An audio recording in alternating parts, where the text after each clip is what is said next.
Did you notice that travel sentiment has jumped to plus 0.31? That's a notable shift, especially considering the momentum has remained flat at plus 0.00.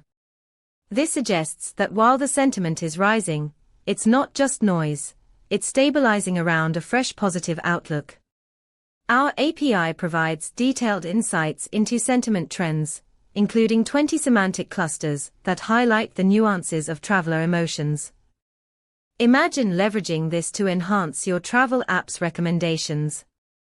By tapping into this sentiment data, you could tailor experiences to align with current traveler moods, offering personalized suggestions that resonate with users. Ready to dive deeper? Check out our documentation at pulsebit.logenterprise.com/docs.